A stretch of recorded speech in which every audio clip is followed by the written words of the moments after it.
ng bayan, maasahan anumang panahon.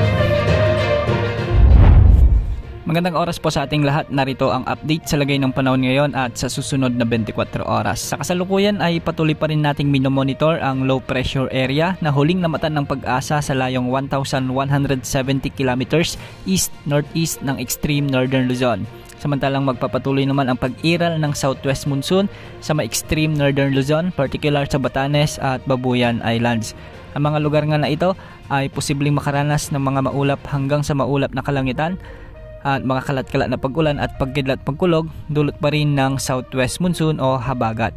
Para naman sa low pressure area, hindi naman inaasahan na lalakas ito bilang bagyo at hindi naman inaasang makakaapekto sa anumang bahagi ng ating kalupaan sa mga susunod na araw. Samantala patuloy namang iiral ang mga localized thunderstorms sa natitirang bahagi ng ating bansa kasama na ang Metro Manila.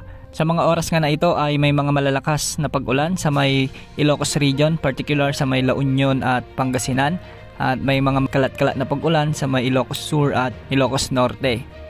May mga kalat-kalat na pag-ulan din, dulot pa rin ng localized thunderstorms sa ilang bahagi ng Cordillera Administrative Region at ilang bahagi ng Cagayan Valley. Samantalang sa Central Luzon, asahan din ang mga mahihinang pag-ulan dulot ng localized thunderstorms sa may Zambales at ilang bahagi ng Bulacan. Samantala sa Metro Manila ay asahan naman ang maulap na may mga kalat-kalat na pag-ulan kasama na ang ilang bahagi ng Calabarzon at Mimaropa, dulot pa rin ng umiiral na localized thunderstorms. May mga pag-ulan din sa may Southern Quezon, sa may eastern portion ng Visayas at kasama na ang Masbate at Romblon. May mga pag-ulan din sa may Western Visayas at ilang bahagi ng Negros Island Region.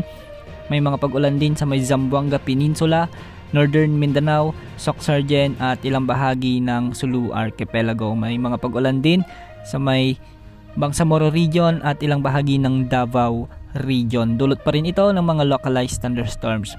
Samantala para naman sa update sa habagat, asahan na muling iiral ang habagat sa mga susunod na araw, lalo na sa susunod na linggo. Wala namang bagyong inaasahan na manghihila dito, kaya hindi naman inaasahan ang malawakang pag-ulan dulot ng habagat o southwest monsoon sa anumang bahagi ng ating bansa.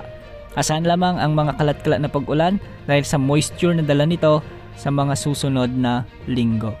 Yan ang update sa lagay ng panahon. Ito po ang weather update ng bayan. Maaasahan anumang panahon.